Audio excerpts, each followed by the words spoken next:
the wine glass shattered against the kitchen wall, its crimson contents splattering like blood across the cream-colored paint. My hand trembled, the stem still clutched between my fingers, as Sarah's words echoed in my skull. "You don't deserve any gift." Her voice had been sharp, venomous, slicing through the quiet of our anniversary dinner. The air in our cramped apartment felt thick, suffocating, as if the walls themselves were closing in to witness my humiliation. I stared at the jagged shards on the floor, glinting under the fluorescent light, and felt something inside me fracture just as violently. Sarah stood across the room, her arms crossed, her lips a tight line. Her hazel eyes, usually warm, were cold, glinting with something I couldn't name. Anger, yes, but something deeper, something that made my stomach churn. "You're overreacting, Mark," she said, her voice softer now, but not kinder. "It was a joke. Why do you always take everything so personally?" A joke. The word felt like a slap.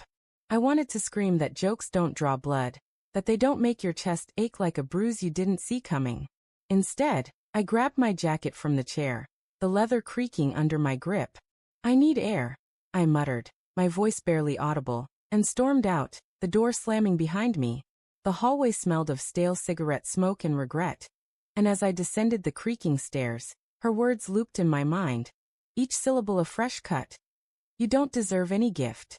Outside, the city was alive with noise, car horns, distant laughter, the hum of neon signs flickering in the October drizzle.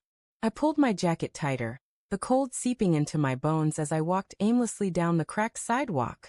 My phone buzzed in my pocket, but I ignored it. Probably Sarah, texting some half-hearted apology to smooth things over. Or maybe not. Maybe she meant it. Maybe I didn't deserve anything. Not her, not the life we'd built over 5 years, not the ring I'd been saving for, hidden in my sock drawer like a secret I wasn't sure I could keep. I turned into a dimly lit bar, the Rusty Anchor, its windows fogged with condensation. The smell of spilled beer and fried food hit me as I pushed through the door, the jukebox blaring a mournful country tune. I slid onto a stool, ordered a whiskey, and let the burn of it dull the edges of my thoughts. That's when I saw her, Lila, Sarah's best friend, sitting at the far end of the bar. Her dark hair caught the light, and her smile was too bright, too knowing, as she raised her glass in my direction. "Rough night," Lila called, her voice cutting through the bar's din. She slid off her stool and sauntered over, her heels clicking on the sticky floor. Up close, her perfume was sharp, floral, and her eyes held a glint that made me uneasy, like she was sizing me up for something I hadn't agreed to. "You could say that," I said, swirling the amber liquid in my glass. "Sarah and we had a fight." Lila's lips curved, not quite a smirk but close. "She can be a lot, can't she?" She leaned against the bar, her elbow brushing mine, and I flinched, though she didn't seem to notice. "You know, Mark, you're too good for her sometimes. She doesn't see it." I laughed, a bitter sound that caught in my throat. "Funny. She just told me I don't deserve her."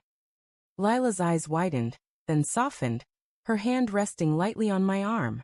"That's harsh. You don't believe that, do you?"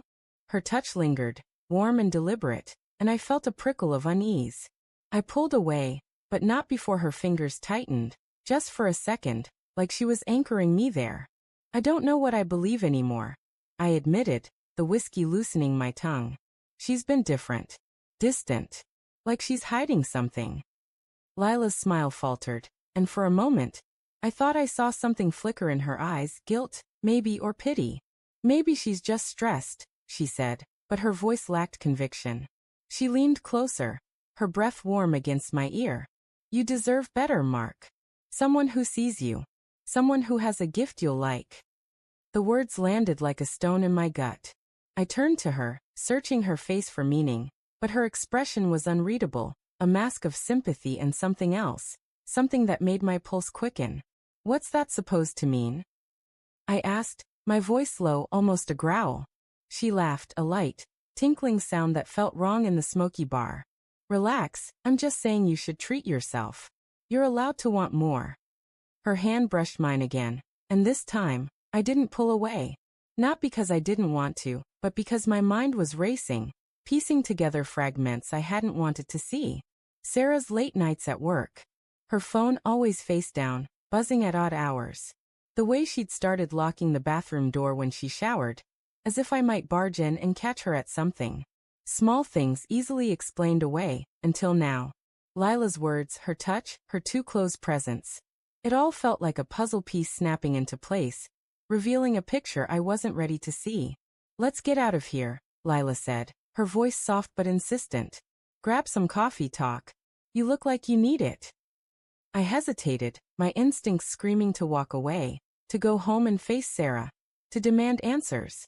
But the whiskey, the hurt, the nagging doubt, they pushed me forward. "Sure," I said, the word tasting like ash. We ended up at a 24-hour diner, the kind with flickering fluorescent lights and coffee that smelled faintly of burnt rubber. Lila sat across from me, her hands wrapped around a chipped mug, her eyes locked on mine. The rain outside streaked the windows, blurring the world beyond, and I felt trapped in this moment in her gaze. "Sarah's been talking about you," Lila said, breaking the silence. Not in a good way. My heart thudded, a dull ache spreading through my chest. "What did she say?" Lila sighed, tucking a strand of hair behind her ear. "She thinks you're predictable. Boring. She said she's not sure she's in love anymore." Each word was a blade, twisting deeper. I wanted to argue, to call Lila a liar, but the truth was, I'd felt it too, Sarah's distance, her size, the way she flinched when I touched her. "Why are you telling me this?" I asked, my voice hoarse. "Because you deserve to know," Lila said, her tone earnest, almost pleading. "And because I care about you, Mark. More than I should." The air stilled. Her words hung between us, heavy, dangerous. I saw it then, the way her eyes lingered, the way her lips parted slightly, waiting for my reaction. My mind screamed to leave, but my body stayed rooted, caught in the pull of her confession. Was this the gift she meant? A way out, a new start, or a betrayal of my own? Before I could respond, my phone buzzed again. A text from Sarah. "Come home. We need to talk." My stomach dropped. I stood, the chair scraping against the linoleum, and Lila's hand shot out, grabbing my wrist. "Don't go," she said, her voice urgent. "You don't know what she's going to say." But I did. Or at least I suspected. The late nights, the locked doors, the coldness, it all pointed to one thing. I pulled free and left the diner, the rain soaking me as I walked back to the apartment. My mind churned, replaying every moment, every red flag I'd ignored. Lila's words echoed. "Someone who has a gift you'll like." Was she offering herself, or was she warning me? When I opened the apartment door, Sarah was waiting, her face pale, her eyes red-rimmed. "Mark," she whispered, and the sound of my name in her voice broke something in me. "I'm sorry about earlier. I didn't mean it." I wanted to believe her, but the weight of the night pressed down on me. "Are you cheating on me?" I asked, the words spilling out before I could stop them. Her eyes widened, then filled with tears. "No," she said, but her voice cracked, and she looked away. It's not what you think." "Then what is it?" I demanded, stepping closer. "Because I'm done with the lies, Sarah. Tell me the truth." She sank onto the couch, her hands trembling. "It's Lila," she said, her voice barely audible. She kissed me. A month ago. I didn't know how to tell you.